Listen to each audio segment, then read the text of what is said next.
Hello everyone, welcome to my channel. तो भाई अब हम बात करते हैं हमारे नेक्स्ट टॉपिक की एनाटॉमी के अंदर। तो ये हमारा डाइजेस्ट सिस्टम चल रहा है। तो इसमें हमारा नेक्स्ट टॉपिक है मेटाबॉलिज्म। ठीक है। तो मेटाबॉलिज्म के बारे में इन्होंने बताया, metabolism refer to all the chemical reactions of body. तो हमारी बॉडी के अंदर होने वाले केमिकल जो रिएक्शंस होते हैं उसको रेफर करता है। और इसमें क्या होता है, मॉलिक्यूल जो होते हैं वो हमारे पार्टिसिपेट करते हैं most often energy exchange living cells. तो जितने भी हमारे लिविंग सेल्स पाए जाते हैं उनके अंदर एनर्जी एक्सचेंज का जो काम होता है वो इनके द्वारा किया जाता है। और वो हमारे मेटाबॉलिज्म सिस्टम के दौरान होता है। जो एटीपी होता है, एटीपी इन द सेंस की एडेनोसिस ट्राइफॉस्फेट, इसकी फुल फॉर्म होती है। Two type of the process are involve. तो इसमें दो तरीके का प्रोसेस जो है वो इस्तेमाल होता है। तो सबसे पहला इसमें होता है लार्ज मॉलिकल्स। तो लार्ज मॉलिकल्स जो होते हैं जब वो स्मॉल मॉलिकल्स में टूटते हैं तो हमारा कैटाबोलिज्म बोला जाता है। और जो स्मॉल मॉलिकल्स लार्ज मॉलिकल्स में बनते हैं तो वो हमारा एनाबोलिज्म बोला जाता है। तो टू प्रोसेस है ये हमारे। तो इसमें सबसे पहला जो प्रोसेस है कैटाबोलिज्म, तो इसमें बताया जाता है कि the chemicals reactions that break down complex molecules into similar one of now as the catabolism. तो इन्होंने बताया कि जितने भी हमारे कॉम्प्लेक्स मॉलिकल्स होते हैं हमारी बॉडी के अंदर, जब वो सिंपल मॉलिकल्स के अंदर ब्रेक डाउन होते हैं तो वो जो प्रोसेस होता है वो हमारा कैटाबोलिज्म बोला जाता है। और एनर्जी रिलीज होती है इससे, और एटीपी के दौरान ये हमारी क्या हो जाती है, स्टोर हो जाती है बॉडी के अंदर हीट के दौरान। तो जो ब्रेक डाउन होता है इसके अंदर, तो ग्लाइकोजन जो है वो ग्लूकोज में ब्रेक डाउन होता है, और जो प्रोटीन होता है वो हमारा अमीनो एसिड में ब्रेक डाउन उसका होता है, और जो फैट होता है वो हमारा फैटी एसिड में ब्रेक डाउन होता है। तो ये एग्जांपल है हमारे किसका, कैटाबोलिज्म का। तो ये जो प्रोसेस है ये हमारा कैटाबोलिज्म है, जिसके अंदर कॉम्प्लेक्स मॉलिकल्स को स्मॉल मॉलिकल्स के अंदर ब्रेक किया जाता है। तो नेक्स्ट इसमें आ जाता है हमारा एनाबोलिज्म। तो एनाबोलिज्म में सिस्टम जो होता है, प्रोसेस जो होता है वो इसके अपोजिट ही होता है।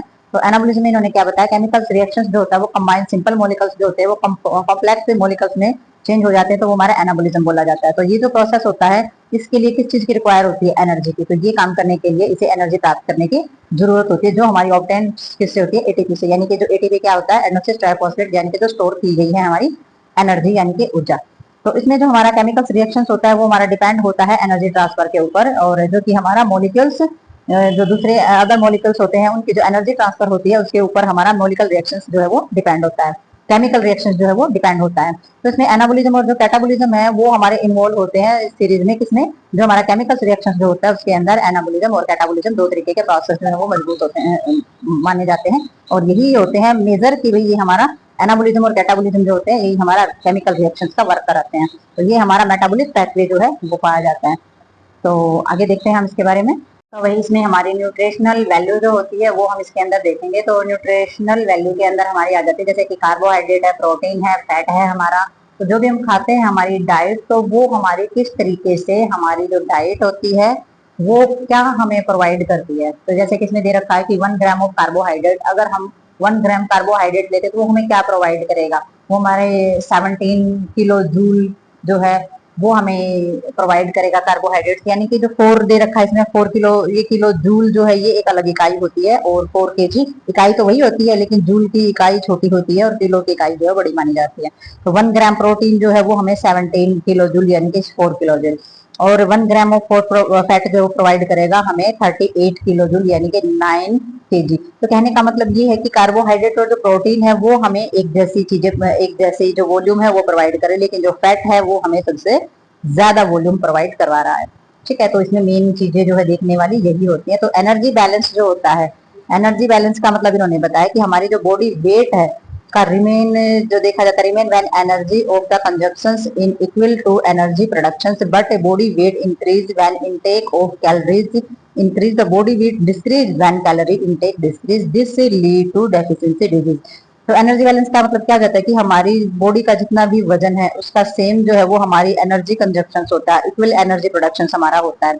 ठीक है। लेकिन हमारी बॉडी जो होती है जब वो ज्यादा उसका बढ़ जाता है इंटेक, यानी कि हम ज्यादा चीजें लेना स्टार्ट कर जाते हैं तो कैलोरी भी इंक्रीज हो जाएगी, और अगर हमारा बॉडी का वेट डिस्क्रीज होना स्टार्ट हो जाएगा तो कैलोरी इंटेक भी डिस्क्रीज हो जाएगा, तो हमारी बॉडी का वेट भी डिस्क्रीज हो जाएगा। तो ऐसे ही हमें वेट बढ़ाने के लिए, वेट कम करने के लिए कैलोरी जो होती है उसके बैलेंस को कम ज्यादा करना पड़ता है, और इससे क्या लीड हो सकती है, हमारी डिजीज, डेफिशिएंसी डिजीज जो है वो हमारी लीड कर सकती है। ठीक है। क्योंकि इसमें डेफिशिएंसी कब करेगी, जब हमें कैलोरी की जरूरत ज्यादा है और हम इंटेक उसका कर नहीं रहे हैं। ठीक है। या फिर हमें कैलोरी की जरूरत नहीं है, हम जरूरत से ज्यादा कैलोरी इंटेक करें तो शुगर फॉर्म जो है, जैसे शुगर हो जाना या ओवरवेट हो जाना, ओबेसिटी हो जाना, तो इस तरीके की दिक्कत जो है हमें हो जाती है। तो एनर्जी बैलेंस जो है वो हमारा खराब हो जाता है अगर हम इंटेक इंक्रीज कर रहे हैं या फिर डिक्रीज कर रहे हैं, या फिर जो हमारी एनर्जी जो हमें लगानी होती है, या फिर हमारा बॉडी वेट के इक्वल्स जो हमारी चीजें नहीं होती हैं तो वो हमारे एनर्जी बैलेंस को कम या ज्यादा कर सकते हैं। ठीक है, तो आगे देखते हैं। तो भैया अब हम इसमें देखेंगे मेटाबॉलिक रेट। तो मेटाबॉलिक रेट में क्या होता है, the rate at which energy is produced now as metabolic rate. तो जितनी भी एनर्जी का प्रोड्यूस होता है, प्रोडक्शन होता है, वो हमारा मेटाबॉलिक रेट बोला जाता है। और जो मोस्ट जो हमारा प्रोड्यूस होता है, require oxygen and the produce carbon dioxide as waste product. तो इन्होंने बताया कि जो भी मोस्टली जितने भी प्रोसेस हमारी बॉडी के अंदर होते हैं ना, उन सभी के अंदर ऑक्सीजन की जरूरत होती है, और जो हमारा वेस्ट निकलता है वो हमारा कार्बन डाइऑक्साइड उत्पाद होता है सारा का सारा। ठीक है, तो इसमें बेसल जो मेटाबॉलिक रेट है वो हमारा क्या बोला गया है, बीएमआर जो हम मापते हैं, वेट मशीन में भी हम देखते हैं। तो इसमें जो हमारा बॉडी का जो रेट होता है ना, एनर्जी एक्सपेंडर जो रेट होता है, यानी कि बॉडी के अंदर जो ऊर्जा उसको खत्म करने का जो रेट होता है, वो हमारा बासस कंडीशन के अंदर आता है, वो हमारा जो होता है बीएमआर बोला जाता है। ठीक है, तो इसमें हमारी जो बासस कंडीशन में, जैसे कि इंडिविजुअल रेस्टिंग, यानी कि एक इंसान है आमतौर पर एक आरामदायक स्थिति में है, बिल्कुल कंफर्टेबल इन्वायरमेंट में है वो, या फिर वो जो है पोस्ट ऑब्जर्वेटिव स्टेट में है, यानी कि एडजस्टमेंट करने के स्टेट में, अवशोषण की स्थिति में अगर वो है। ठीक है, तो ये हमारे बासठ कंडीशन होती है, यानी कि एनर्जी को किस तरीके से और कितनी दर पे वो अपनी एनर्जी को खर्च कर रहा है, तो वो हमारा बीएमआर के अंडर आ जाता है। मेटाबॉलिक रेट की भी प्रोडक्शन कितना कर रहा है एनर्जी का, और बीएमआर खर्च किस दर से एनर्जी को कर रहा है और कैसी स्थिति में कर रहा है। ठीक है, तो आगे देखते हैं इसमें थोड़ा सा। तो वही इसमें हम देखेंगे फैक्टर अफेक्टिंग मेटाबॉलिक रेट। तो कौन कौन से चीजें होती है जो हमारे मेटाबॉलिक रेट पर अफेक्ट डालती हैं और किस तरीके से अफेक्ट डालती हैं। तो इसमें हम देखेंगे फैक्टर्स में देखा जाता है कि भी जेंडर, जेंडर जो है जैसे कि हायर मेल देन वुमेन, तो इसमें जो मैन होता है उसका ज्यादा होता है वुमेन के बजाय। ठीक है, फिर हमारा जो है एज इफेक्ट ज्यादा डलता है, एज यानी कि ग्रेजुअली रिड्यूस विद एज। ठीक है, तो एज के हिसाब से भी कम ज्यादा चीजें होती हैं। तो मेटाबॉलिक रेट जो है वो हमारा एज के हिसाब से कम होता चला जाता है। तो इसमें हाइट है और वेट है तो रिलेटिवली हाइयर रहता है स्मॉल पीपल्स के अंदर। ठीक है, तो प्रेगनेंसी है या फिर मेंस्ट्रुएशन साइकिल का टाइम है या फिर लैक्टेशन, यानी कि जो मदर बच्चे को दूध पिला रही है, तो उसके अंदर जो मेटाबॉलिक रेट जो है वो बहुत ज्यादा बढ़ जाता है।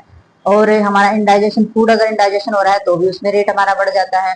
ठीक है, एलिवेटेड बॉडी टेम्परेचर, अगर बॉडी का टेम्परेचर तापमान बहुत ज्यादा बढ़ता है तो उसमें भी मेटाबॉलिक रेट जो है वो हमारा बढ़ जाता है। तो ये हमारी कुछ कंडीशन है जिनके अंदर हमारा जो मेटाबॉलिक रेट जो होता है वो अफेक्ट होता है या फिर वो ज्यादा हो जाता है।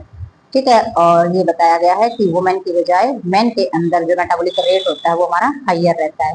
तो आगे देख, तो भाई इसमें आगे बताया गया most food contain a mixture of different amount of carbohydrate, protein, fat, mineral, vitamin, fibre and water, carbohydrate, protein, fats.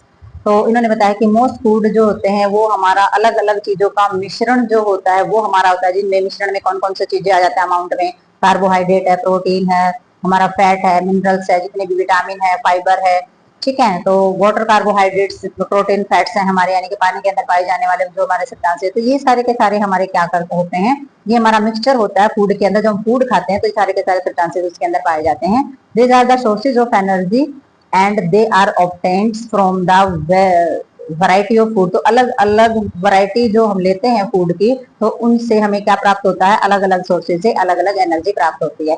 Variety of food का मतलब हो जाता है कहीं हम सब्जियां खाते हैं, दूध से बनी हुई चीजें खाते हैं, दूध, घी, मक्खन, फैट, कार्बोहाइड्रेट्स की अलग अलग चीजें, फ्रूट्स वगैरह हैं, तो हम अलग अलग वैरायटी में खाना खाते हैं, अलग अलग एनर्जी सोर्सेज होते हैं और अलग अलग चीजें हमें उनसे प्राप्त होती हैं। तो इसमें फॉलोइंग्स में दे रखा है कि भाई कौन कौन सी चीजें, कौन कौन सी प्रॉपर्टी कितने कितने परसेंट हमारी होती हैं।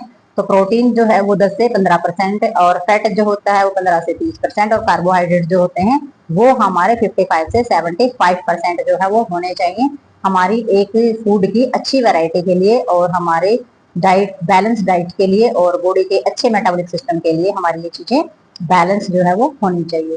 तो आगे देखते हैं, इसमें अगले टॉपिक में मिलेंगे अगली वीडियो में, तब तक के लिए बाय बाय।